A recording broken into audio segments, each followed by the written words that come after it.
दोस्तों इस वीडियो में हम डिस्कस करेंगे बजट के बारे में।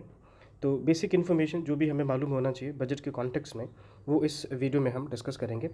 अगली वीडियो में हम डिस्कस करेंगे 2025-26 का जो बजट है उसमें कौन कौन सी मेजर इन्फॉर्मेशन गिवन है।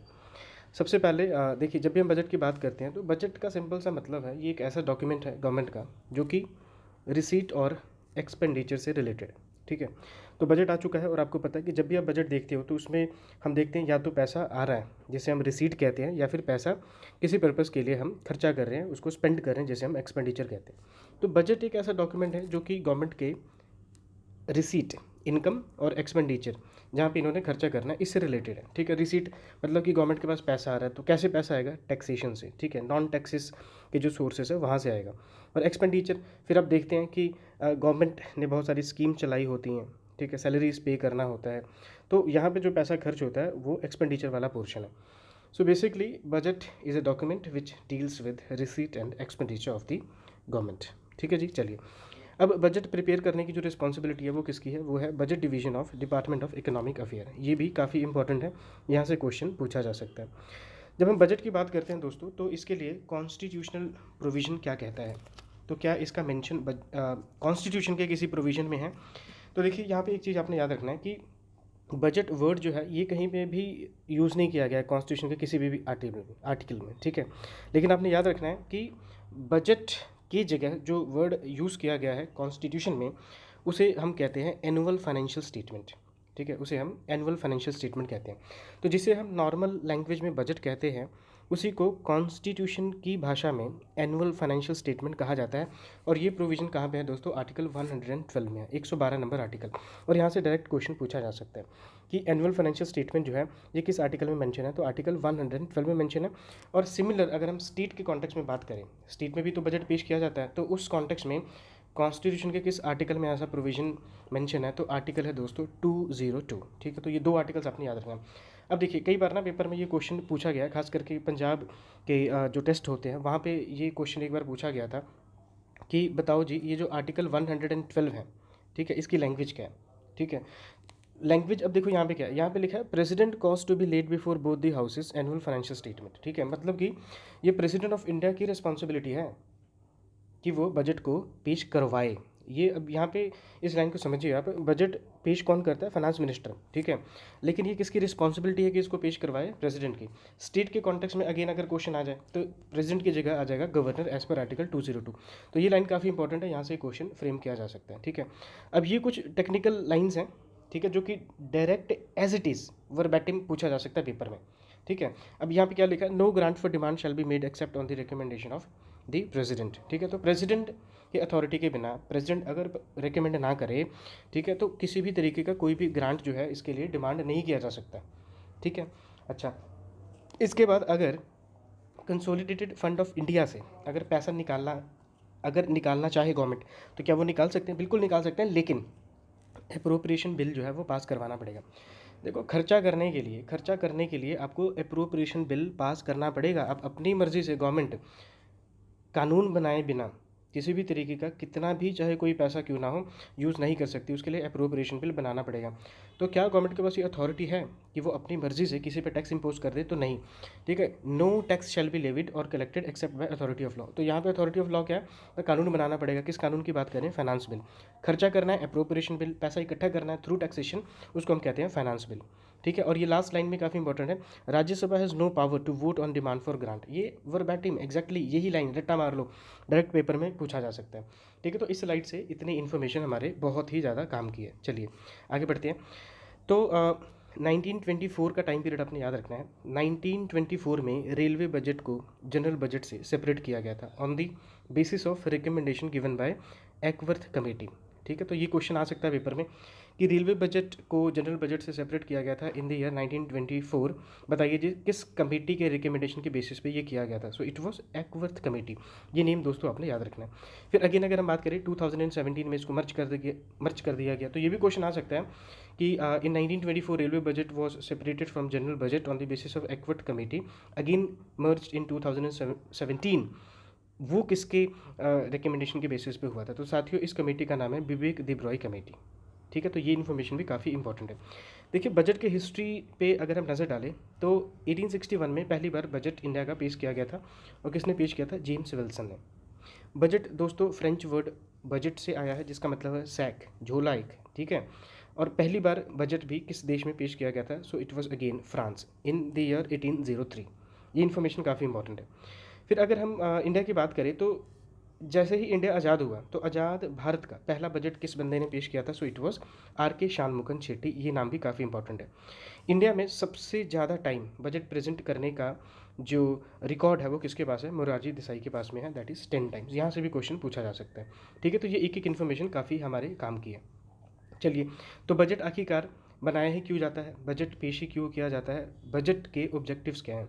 तो देखो ये तो एक ओपन आप कह लो कि एक टॉपिक है, यहाँ पे कुछ भी आप लिख सकते हैं, ठीक है। जैसे reallocation of resources, reducing inequality, contributing to economic growth, economic stability, public enterprises को मैनेज करें, रीजनल डिफरेंसेस को हम कम करें, ठीक है। तो ये तो सेल्फ एक्सप्लेनेटरी पॉइंट्स है, यहाँ पे इसको एक्सप्लेन करने की जरूरत नहीं है। जैसे अगर ये वाला पॉइंट है, देखिए रिड्यूसिंग रीजनल डिफरेंसेस, तो अभी अगर ये बजट 2025-26 का अगर आपने पढ़ा होगा तो बिहार के डेवलपमेंट पे काफ़ी एम्फोसिस किया गया है इस बजट पे, ठीक है। इसके पॉलिटिकल एंगल भी हैं एट द सेम टाइम, पर आप देखिए क्योंकि बिहार दूसरे स्टेट्स के साथ अगर हम कंपेयर करें तो बहुत पिछड़ा हुआ है, तो उसके डेवलपमेंट के लिए इस बजट में काफ़ी स्पेस जो है वो दिया गया है, ठीक है। तो इस तरीके से कोशिश क्या की जा रही है कि रीजनल जो डिफरेंसेस हैं उसको हम कम कर सकें। देखिए जब हम बजट की बात करते हैं तो इसमें कुछ स्टेजेस हैं, ठीक है। बजट को पास होने से पहले कुछ स्टेजेस को फॉलो करना पड़ता है। तो ये स्टेजेस क्या हैं? देखिए सबसे पहले बजट को प्रेजेंट किया जाएगा, फिर उस पर जनरल डिस्कशन होगी, फिर डिपार्टमेंटल कमेटीज़ के पास भेजा जाएगा, फिर लास्ट में इसमें वोटिंग होगा और अप्रोप्रिएशन बिल को फिर पास किया जाएगा, खर्चा करने वाला जो बिल है, और फिर पैसा इकट्ठा करने के लिए फाइनेंस बिल को पास किया जाता है। तो ये जैसे ये दोनों बिल पास हो गए तो आप कहते हो कि बजट पास हो गया है। तो सबसे पहले हम डिस्कस करते हैं प्रेजेंटेशन ऑफ बजट को लेके। तो देखिए सबसे पहले बजट कब पेश किया जाता है? 1 फरवरी को पेश किया जाता है। अब थोड़ा कमेंट सेक्शन में बताइए, पहले जो बजट पेश करने का जो डेट था वो था 28 फरवरी, ठीक है। अब हो गया है 1 फरवरी। तो इसके पीछे क्या लॉजिक है? हमने इसको इतना एडवांस क्यों किया? लगभग एक महीने से हमने इसको एडवांस क्यों कर दिया? So please let me know in the comment section कि पहले 28 फरवरी को पेश किया जाता था बजट, अब हो गया 1 फरवरी। ऐसा गवर्नमेंट ऑफ इंडिया ने क्यों किया? ठीक है। अब ये जो इन्फॉर्मेशन है काफ़ी इंपॉर्टेंट है, वर्बैटिमली ये पेपर में क्वेश्चन पूछा जा सकता है। देखिए, no discussion on budget on the day on which it is presented to the house. तो जिस दिन बजट को पेश किया जाता है उस दिन कोई भी किसी भी तरीके का डिस्कशन नहीं होता है, ठीक है, याद रखना है आपने। तो जैसे ही बजट को पेश किया जाता है बाय फाइनेंस मिनिस्टर, तो यहाँ पे एक बजट स्पीच डिलीवर किया जाता है। तो वो बजट का जो क्रक्स है, ठीक है, उस पर यहाँ पे फाइनेंस मिनिस्टर अपना स्पीच जो है डिलीवर करते हैं, ठीक है। और ये लाइन में काफ़ी इंपॉर्टेंट है कि लास्ट में फिर जैसे ही लोकसभा में ये स्पीच इनका खत्म हो जाता है तो बजट को फिर राज्यसभा में पेश किया जाता है, ठीक है। ये एक एक लाइन काफ़ी इंपॉर्टेंट है हमारे लिए। देन उसके बाद यहाँ से एक क्वेश्चन आप एक्सपेक्ट कर सकते हो, क्योंकि रिपीटेडली डिफरेंट एग्जाम्स में यहाँ से क्वेश्चन पूछा गया है, यूपीएससी में भी यहाँ से क्वेश्चन पूछा गया है। तो बजट की जब हम बात करते हैं तो बजट बेसिकली है क्या? ठीक है, तो बजट इन सभी, ये जो अपनी स्क्रीन पे आप देख रहे हैं, इन सभी को मिला के बनता है बजट का डॉक्यूमेंट। कैसे? सबसे पहले बजट किससे स्टार्ट होता है? बजट स्पीच से, ठीक है, जिसे हम एनुअल फाइनेंशियल स्टेटमेंट भी कहते हैं। बजट को अगर हम कॉन्स्टिट्यूशन लैंग्वेज में बोले तो ये एनुअल फाइनेंशियल स्टेटमेंट है। डिमांड फॉर ग्रांट्स की इसमें बात होती है, अप्रोप्रिएशन बिल खर्चा करने की बात होती है, फाइनेंस बिल टैक्सेशन की बात होती है, ठीक है। यहाँ से ना यूपीएससी में किसी साल में क्वेश्चन पूछा गया था कि जब हम बजट की बात करते हैं तो बजट में, बजट डॉक्यूमेंट के साथ, ठीक है, ये जो fiscal responsibility budget management act है, इसके प्रोविजंस जो हैं, क्या कौन से प्रोविजंस को बजट के डॉक्यूमेंट के साथ पेश करने की यहाँ पे बात की गई है, ठीक है। तो देखिए, stated mandated under FRBM act कौन कौन से स्टेटमेंट? तो मैक्रो इकोनॉमिक फ्रेमवर्क स्टेटमेंट हो गया, फिस्कल पॉलिसी स्ट्रेटेजी स्टेटमेंट हो गया, और medium term fiscal policy statement हो गया। यहाँ से ना क्वेश्चन पूछा गया था कि बजट के साथ में एफआरबीएम एक्ट की अकॉर्डिंगली कौन कौन से स्टेटमेंट को बजट के साथ ही पेश किया जाता है। तो ये सभी स्टेटमेंट्स हैं, इन तीनों को आपने रट लेना है। क्वेश्चन आया है, रिपीट भी हो सकता है, ठीक है। फिर अगेन आउटकम बजट, ये सब हम देखेंगे। आउटकम बजट क्या है? एक्सपेंडिचर बजट, ठीक है, ये तो नाम से क्लियर है, ठीक है। रिसीट बजट, ये हम पढ़ेंगे। एक्सपेंडिचर अगेन कहाँ कहाँ पे आपने खर्चा करना है वो सब कुछ ही उसमें होता है, ठीक है। Memorandum explaining the provision in the finance bill, तो वो टैक्सेशन से रिलेटेड जो आपका फाइनेंस बिल है, ठीक है, उसके क्या प्रोविजंस है, एंड लास्ट में बजट एट ग्लांस की ओवरऑल समरी क्या है आपके बजट का। तो ये एक एक लाइन दोस्तों आपने याद रखना है, इन सभी को मिला के बनता है बजट डॉक्यूमेंट, ठीक है। और यहाँ से डायरेक्ट एक क्वेश्चन आप एक्सपेक्ट कर सकते हो। अब देखिए बजट पेश हो गया, ठीक है। अब उसके बाद क्या होगा कि जनरल डिस्कशन होगी बजट के ऊपर, ठीक है, और ये लगभग 3 से 4 दिनों तक होता है। और ये लाइन ना इंपॉर्टेंट है, यहाँ से ना क्वेश्चन आप एक्सपेक्ट कर सकते हो। No cut motions, cut motions हम पढ़ेंगे अगली स्लाइड्स में। कट मोशंस का बेसिक सा मतलब है कि जो ओपोजिशन वाले हैं वो अपना, आप कह लो, डिसअग्रीमेंट दिखा रहे हैं, ठीक है, गवर्नमेंट के बजट के प्रति। तो आपने याद रखना है कि जब जनरल डिस्कशन वाला टाइम पीरियड होगा तो वहाँ पर किसी भी तरीके का कोई भी कट मोशन जो है उसको इंट्रोड्यूस नहीं किया जाएगा, और ना ही बजट के ऊपर वोटिंग होगी, ठीक है। ये लाइन काफ़ी इंपॉर्टेंट है। अब इस जनरल डिस्कशन के दौरान फाइनेंस मिनिस्टर के पास ये एक राइट है कि वो रिप्लाई करे at the end of the discussion, ठीक है। ये लाइन भी काफ़ी इंपॉर्टेंट है दोस्तों। ये सभी लाइनें आपने नोट कर लेनी है, वर्बैटिमली पेपर में क्वेश्चन ये पूछे जा सकते हैं। अब देखो नेक्स्ट स्टेज क्या आता है, स्क्रूटनी बाय डिपार्टमेंटल कमेटीज़। तो ये लगभग कब तक चलता है, 3 से 4 वीक तक चलता है, और 24 डिपार्टमेंटल कमेटीज़ जो है ये मिलकर इसको एग्जामिन करते हैं, ठीक है। देन उसके बाद में एग्जामिन करने के बाद में ये आ जाता है वापस से हाउस में, और हाउस में फिर होता है यहाँ पे वोटिंग, ठीक है। और वोटिंग में एक लाइन आपने याद रखना है, अगेन ये पहली लाइन वर्बैटिमली पेपर में पूछा जा सकता है कि जब हम वोटिंग की बात करते हैं तो क्या यहाँ पे इक्वल राइट है लोकसभा और राज्यसभा के पास, तो नहीं, ये एक्सक्लूसिव राइट है लोकसभा का। ये लाइन काफ़ी इंपॉर्टेंट है। देन उसके बाद में यहाँ पे क्या कट मोशंस इंट्रोड्यूस किए जा सकते हैं, बिल्कुल किए जा सकते हैं। और मैंने पिछली स्लाइड में आपको बताया कि कट मोशन का सिंपल सा मतलब है कि एक प्रपोजल, ठीक है, प्रपोजल फ्रॉम ओपोजिशन, और ये प्रपोजल किस बात की ओर इशारा करता है, डिसएग्रीमेंट की तरफ, ठीक है। ये जो ओपोजिशन वाले हैं गवर्नमेंट के इस बजट से डिसएग्री करते हैं, ठीक है। अब ये कट मोशन कैसे हो सकता है, एक तो हो सकता है पॉलिसी कट मोशन। इसका मतलब क्या होता है, तो ओपोजिशन वाले कह रहे हैं कि भैया जितना पैसा आप बजट के थ्रू खर्चा करने की बात कर रहे हो इन सभी को कम करके 1 रुपये कर दो, ठीक है। मतलब बजट में मान लो कि हमने डिसाइड किया कि 100 रुपये खर्च करने हैं, ठीक है, और ये ओपोजिशन वाले पॉलिसी कट मोशन इंट्रोड्यूस करके क्या कह रहे हैं कि भाई इसको 1 रुपये कर दो, ठीक है। ये बात आपको अजीब सा लगेगा, जहाँ पे 100 रुपये खर्च करने की बात की जा रही है पूरे बजट के दौरान, उसको 1 रुपये कैसे कर दें, ठीक है। तो इसका मतलब इसमें लॉजिक कोई भी नहीं है, ये जस्ट एक काइंड ऑफ डिसएग्रीमेंट है कि ओपोजिशन वाले जो हैं गवर्नमेंट के प्रति एक अपना डिसएग्रीमेंट दिखा रहे हैं कि ये बजट बिल्कुल बेकार है। इकोनॉमी कट मोशन, तो ये कहते हैं कि किसी एक स्पेसिफाइड अमाउंट से इसको कम कर दो। वो स्पेसिफाइड अमाउंट कुछ भी हो सकता है, 10 रुपये हो सकता है, 20 रुपये हो सकता है, ठीक है। जो एक्चुअल बजट है उससे वो कहते हैं कि नहीं ये बहुत ज़्यादा है, आप इसको 50 रुपये कर दो, ठीक है। टोकन कट का मतलब होता है कि इसको 100 रुपये तक लेके आ जाओ, ठीक है। जैसे मान लो कि 1 करोड़ का बजट है, वो कह रहे हैं कि भाई 100 रुपये कर दो इसको। अभी इन पॉइंट्स में कोई सेंस नहीं है बिल्कुल। तो इसका मतलब क्या हुआ, ये जस्ट एक डिसएग्रीमेंट की यहाँ पे बात की जा रही है। रेलेवेंस क्या है, तो रेलेवेंस ये है कि अगर ये मोशंस पास हो जाएं तो गवर्नमेंट कोलैप्स हो सकती है, ठीक है। यहाँ से क्वेश्चन पूछा जा सकता है। अब देखो ये सब कुछ वोटिंग जब हो जाता है तो लास्ट स्टेज में क्या होता है, जिसे हम जिलोटिन कहते हैं। जिलोटिन का मतलब हुआ कि जितना डिस्कशन हुआ जितना नहीं हुआ सबको इकट्ठा करो और इसको पास कर दो, ठीक है। इसको हम जिलोटिन कहते हैं। अब देखो लास्ट स्टेजेस क्या है, अप्रोप्रिएशन बिल को पास करवाना और फाइनेंस बिल को पास करवाना। ये दोनों पास हो गए, मतलब कि बजट पास हो गया। जब भी अप्रोप्रिएशन बिल आपको दिखे, अप्रोप्रिएशन का मतलब है कि खर्चा करना है आपने, पैसा चाहिए आपको, ठीक है। Consolidated of fund of India से आपको पैसा चाहिए, ठीक है। तो एक्सपेंडिचर कह लो, अप्रोप्रिएशन बिल कह लो, इसको आपको पास करवाना पड़ेगा। और एक चीज़ आपने याद रखना है कि इसमें किसी भी तरीके का कोई भी अमेंडमेंट जो है वो नहीं किया जाता है, ठीक है। ये लाइन भी काफ़ी इंपॉर्टेंट है, वर्बैटिमली पूछा जा सकता है कि when it comes to passing of appropriation bill there is provision of amendment, so there is no provision of amendment, ठीक है। ये इंपॉर्टेंट है। देन उसके बाद में है पासिंग ऑफ फाइनेंस बिल। तो फाइनेंस बिल मतलब कि टैक्सेशन की बात कर रहा है, इनकम की बात कर रहा है, गवर्नमेंट के पास पैसा आएगा, ठीक है। तो देखो अब यहाँ से क्या क्या क्वेश्चन आपसे पूछा जा सकता है। सबसे पहले कि जब हम फाइनेंस बिल की बात करते हैं तो जो जो रूल्स एप्लीकेबल होते हैं मनी बिल पे वो सारे यहाँ पे एप्लीकेबल होंगे। So finance bill is kind of money bill, our budget is kind of money bill, ठीक है। तो ये लाइन इंपॉर्टेंट है, वर्बैटिमली पेपर में पूछा जा सकता है। अमेंडमेंट कैन बी मूव्ड, देखो यहाँ पे अमेंडमेंट की बात नहीं की गई थी अप्रोप्रिएशन बिल में, पर यहाँ पे अमेंडमेंट किया जा सकता है, ठीक है। और एक हमारे पास एक्ट है provisional collection of taxes act 1931, इसके अकॉर्डिंगली ये जो फाइनेंस बिल है इसको 75 डेज़ के विदन पास करवाना होता है। तो ये एक एक लाइन साथियों हमारे लिए काफ़ी इंपॉर्टेंट है। चलिए अब डेटा इन बजट, तो ये पॉइंट्स हमें क्लियर होना चाहिए। अगर ये हमें नहीं पता है तो आप बजट को नहीं समझ पाओगे कि बजट है क्या। देखो जब भी बजट की बात करते हैं तो बजट में दोस्तों 3 तरीके के डेटास गिवन होते हैं। सबसे पहला डेटा होता है बजट एस्टिमेट, दूसरा होता है रिवाइज एस्टिमेट, और तीसरा होता है प्रोविजनल एक्चुअल्स या फिर इसे एक्चुअल बजट कहते हैं। देखो बजट पेश हुआ तो अब एक अपने वर्ड याद रखना है, फाइनेंशियल ईयर। फाइनेंशियल ईयर कब शुरू होता है, 1 अप्रैल से शुरू होता है और ये 31 मार्च तक चलता है, ठीक है, ये फाइनेंशियल ईयर होता है, ये आपने याद रखना है। बजट हम पेश कर रहे हैं फरवरी में, ठीक है, बजट हम फरवरी में पेश करते हैं। तो अभी जो हमारा करंट फाइनेंशियल ईयर है वो कौन सा चल रहा है, ये चल रहा है 24-25, ठीक है। जब हम बजट पेश करते हैं तो हम किस फाइनेंशियल ईयर के लिए पेश करते हैं, अपकमिंग के लिए। तो अपकमिंग हमारा कौन सा है, 25-26, ठीक है। अब देखो बजट एस्टिमेट क्या होता है, एस्टिमेट मतलब अंदाज़ा लगाना, तो अंदाज़ा तो उस फ्यूचर के लिए लगाते हो ना आप, ठीक है।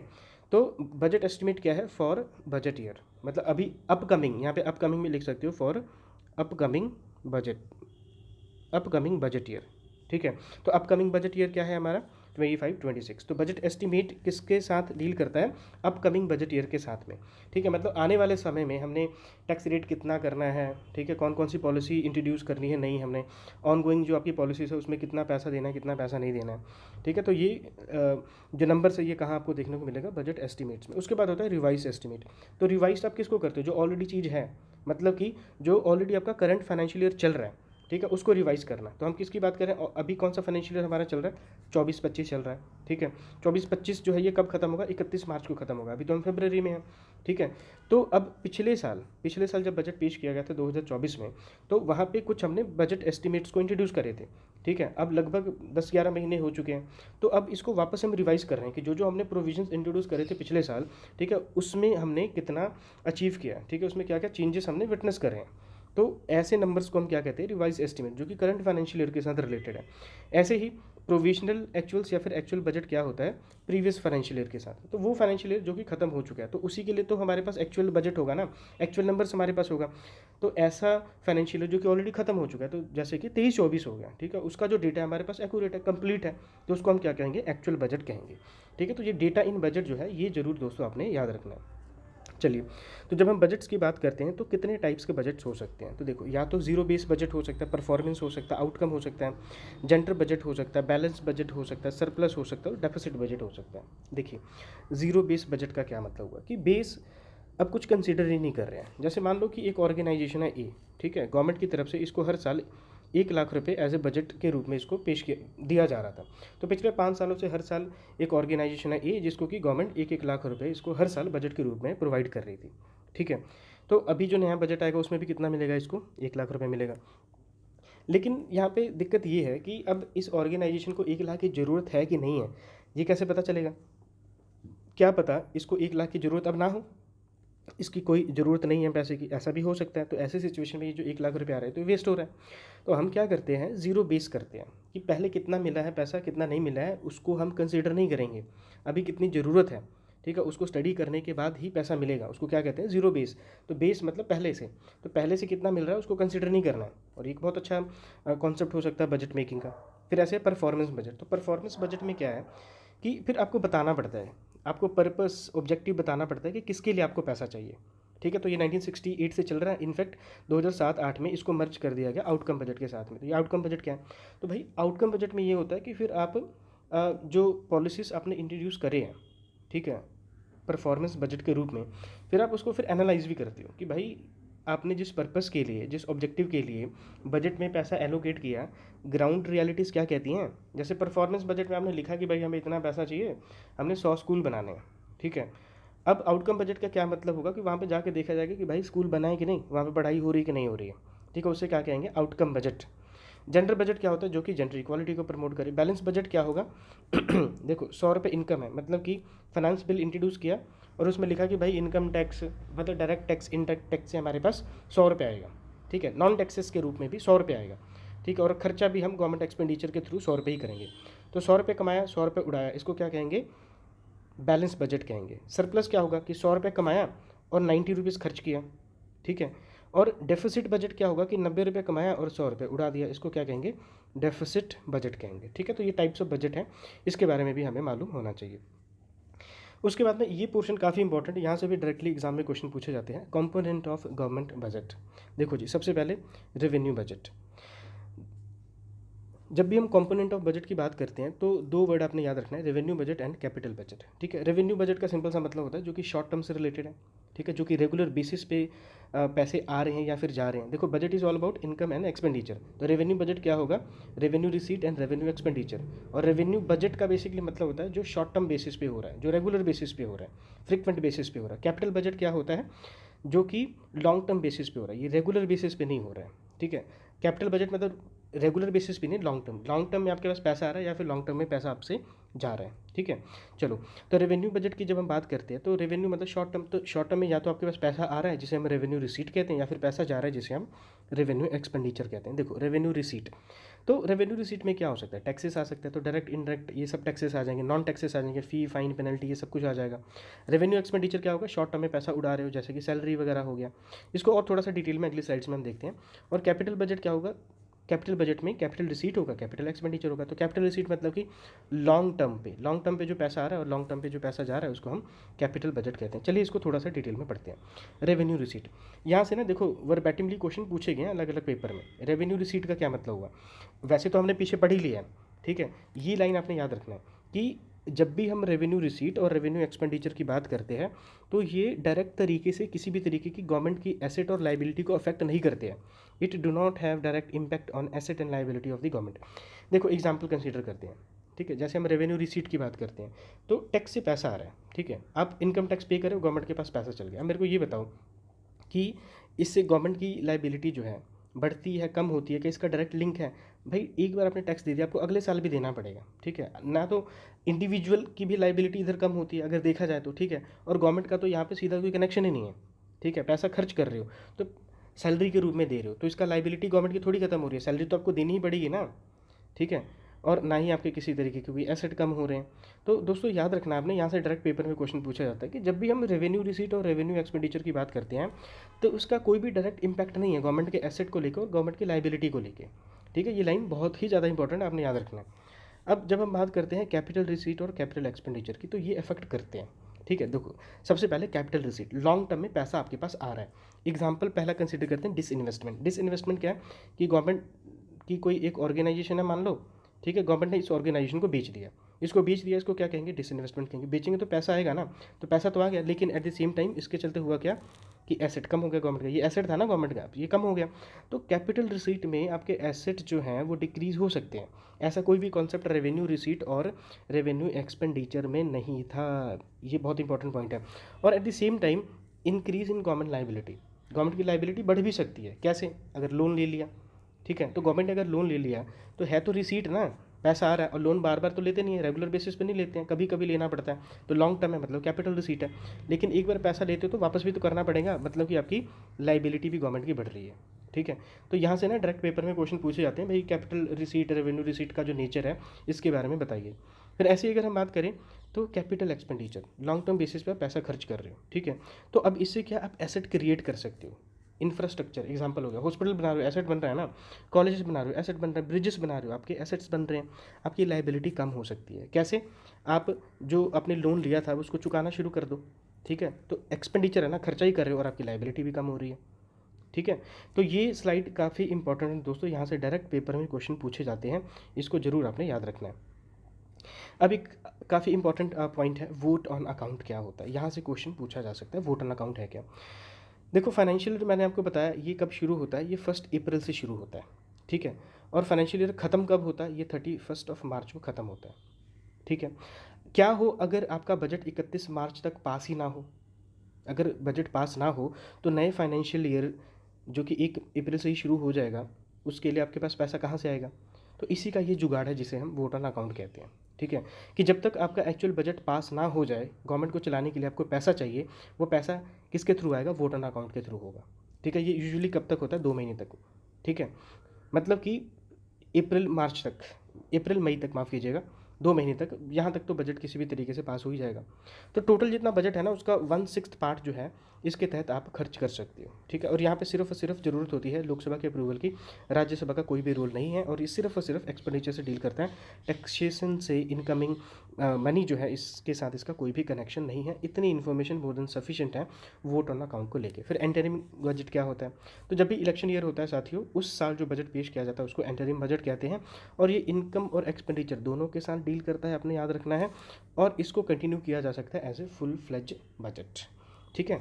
चलिए, फिर अभी हाल फिलहाल आपने एक वर्ड सुना होगा, इकोनॉमिक सर्वे, ठीक है। इकोनॉमिक सर्वे क्या होता है, तो देखो इकोनॉमिक सर्वे नाम से क्लियर है कि पास्ट में पिछले 1-2 सालों में जो भी इकोनॉमिक एक्टिविटीज़ आपने विटनेस की है एज ए इंडियन इकोनॉमी, ठीक है, उसका जो एक स्टडी है, उसकी जो रिपोर्ट है उसको हम क्या कहते हैं, इकोनॉमिक सर्वे।